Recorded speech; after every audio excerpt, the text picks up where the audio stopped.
All right, a rough reminder this week of the inherent risk in sports teams, athletes, even celebrities endorsing crypto.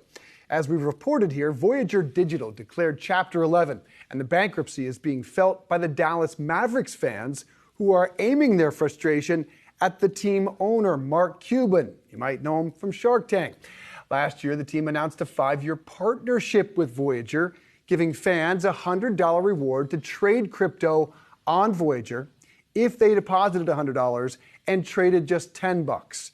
Cuban at the time called it a unique opportunity. Rochelle, it may be an opportunity to never see their money again. Now, Mark Cuban's a smart guy, and he certainly didn't intend for this. But again, it's a reminder, and we talked about this in context of the Super Bowl and all those celebs doing crypto ads. It comes with a serious risk. And I feel like this one takes a particular hit because unlike, say, if you're just an actor, but if you're known for being a businessman, you're known for being on Shark Tank, for making some of these shrewd business decisions, and you're a team owner, I think there's a higher level of expectation when you're sort of purporting something like one of these crypto exchanges, one of these crypto platforms. So obviously a lot of people bought into this. A lot of people follow him. They admire his business acumen. I mean, obviously, this is something that a lot of people couldn't have foreseen necessarily. We did see some issues arising when we saw with Celsius. We wondered what some of the other dominoes that were going to fall. Really unfortunate, but obviously we're still seeing people still trying to get in these NFT spaces, this fear of missing out, really driving this, though. But we are seeing a lot of declines though in the value of these NFTs themselves.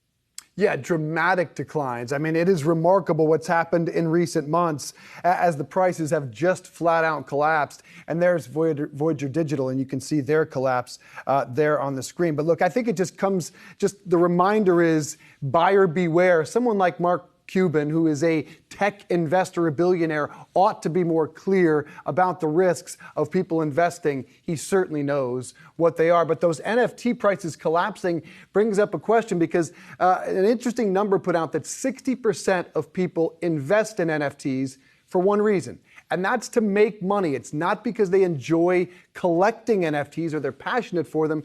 They do it to make money. For NFTs to survive, Rochelle, are they going to need an entirely different reason?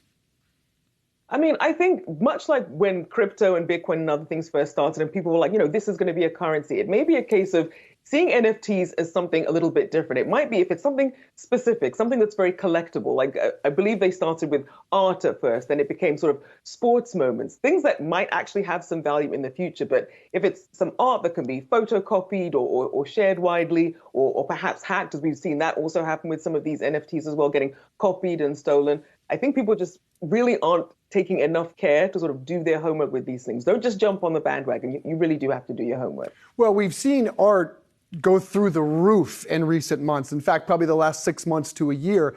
But that's not driven by, presumably, people wanting to make money. It's been driven by people wanting to sink their cash into something that won't lose money, and certainly a passion for art is underneath it. Sports cards we've seen. I think the latest was Logan Paul put down $5 million for a Pokemon card. But are they doing it to make money, or are they doing it because they have passion behind that product?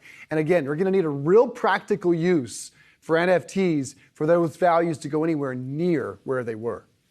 It's true. Not seeing that yet, but I guess you never know.